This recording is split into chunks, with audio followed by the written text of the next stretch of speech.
Hi everyone, I'm Dale Swanton with the Dan Heck Team, your source for all things real estate. So in our last video, we started talking about the most commonly asked first-time home buyer questions. Now this video is just a continuation of that, and now we're going to talk about some things like down payments, types of loans that are available, and seller's assist. So stay tuned.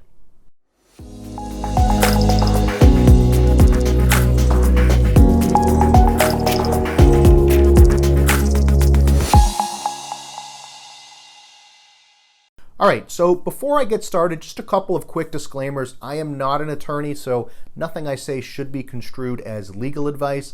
Also, real estate laws and customs do differ from state to state. So if you're outside of the Western Pennsylvania area, then I absolutely recommend that you speak to a local agent in your market, and I will absolutely defer to their expertise. Okay, so in the last episode, we left off in question 3. So question 4 is, can my real estate agent show me homes listed by other brokers?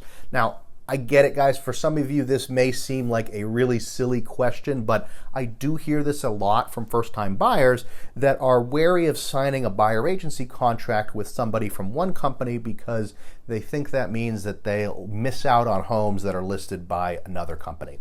Now, that is absolutely not the case. Any agent can show you any home that is listed for sale. So the way that works is most brokerages belong to what's called the Multiple Listing Service, or Multi-List, or MLS, and that's essentially just a collective database of all the homes that are for sale in a particular area. Now, to facilitate sales, every member of the multi-list agrees to cooperate with other members, regardless of which brokerage they work under, by not only posting their listings there so everybody can see them, but also by sharing a portion of their commission. Now, we talked a little bit about that commission sharing back in part 1, so if you missed that, definitely go back and take a look. All right, so question 5 is, how long does the home buying process take? Now, it may take you just a few days, a few months, even years to actually find the house that you want to buy.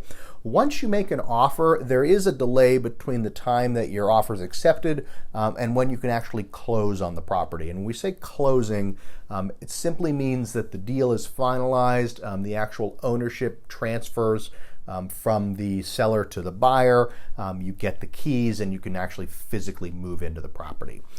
So if you're getting a mortgage, that process typically takes 45 to 60 days, although some lenders, they can do it in as little as 30 days.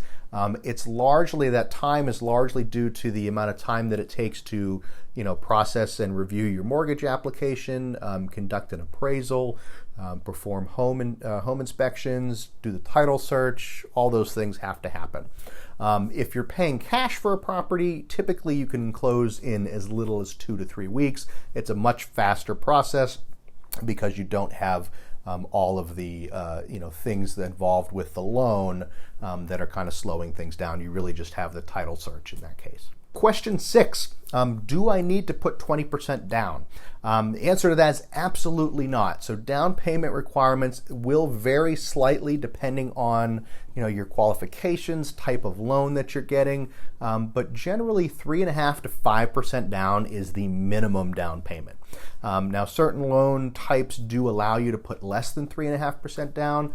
For example, there's a conventional 3% down out there. Also, if you're a veteran, you might be eligible for a VA loan, which is a 0% down loan. Physicians also have a 0% down loan available to them. There's a lot of different products out there, but do keep in mind that in general, the more money that you put down, the more favorable your loan terms are going to be. So for example, your monthly payments are going to be quite a bit less if you're putting more down up front. All right, question number 7 is, what types of loans are available? Now, there's really 3 that are the most common for home buying, and those are conventional, FHA, and VA loans. Now, conventional loans are a little bit more difficult to obtain. They have higher credit, higher down payment requirements. However, they do typically cost you less money over the lifetime of the loan compared to, say, FHA. They also have less stringent property requirements as well. So, for example, if you're trying to buy a condominium, a lot of times those cannot be financed with FHA loans, okay, but they can be with conventional. So FHA loans is the second type. These are loans that are insured by the Federal Housing Administration. They do have more relaxed credit and income requirements, so they're a little bit easier to obtain, but they do tend to cost a little bit more over the lifetime of the loan due to the requirement of mortgage insurance. So that's an additional monthly fee that's tacked on to your monthly payment. So we'll talk about mortgage insurance in depth in the next video, but just know that FHA typically is more expensive over the life of the loan. Now the third type again is VA. That is available only to active duty military, veterans and their families.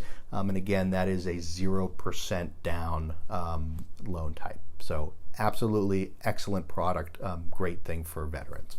Now, there are some other less typical loan types available. So, for example, you can get what's called a rehab loan. In mortgage talk, it's called a 203K in most instances, FHA 203K loan. And this is a type of loan where you borrow money not just for the purchase of the property, but you can also borrow additional money to make repairs to the property. Now, yes, that sounds awesome, but there's a lot of hoops you have to jump through. It is a little bit more involved of a process, so I would expect longer than a 60-day close if you're trying to do something like that. All right, and question 8, what is seller assist? So seller assist, or seller's assistance is sometimes called, is essentially just asking the seller to pay a part of your closing costs. Now, this can be really beneficial because in most instances, closing costs cannot be financed. So they have to be paid out of pocket by the buyer in cash at the closing. So there are a lot of buyers out there that, and particularly these are younger buyers that have strong income, good credit, they easily qualify for a loan, but they just don't have the cash saved up to afford the closing costs. So by asking the seller to pay part of those costs, you can significantly reduce the amount of cash needed to close on a house. Now keep in mind that this obviously affects the net amount that the seller takes home after the sale. So again, if you're in a competitive market like we're in now, if you can avoid asking for seller's assist, absolutely avoid it. Now, depending on the type of loan that you're getting, there are limits to the amount of seller assist that you can get. Typically, it's in the realm of 3 to 6% of the purchase price. So again, it's just dependent on the type of loan that you're getting. So that's it for part 2, guys. I really appreciate you watching. If you like the video then and you want to see more, go ahead, hit that like button, subscribe to my channel, and stay tuned for part 3 of our most commonly asked first-time homebuyer questions. Thanks again, guys. Have a great day.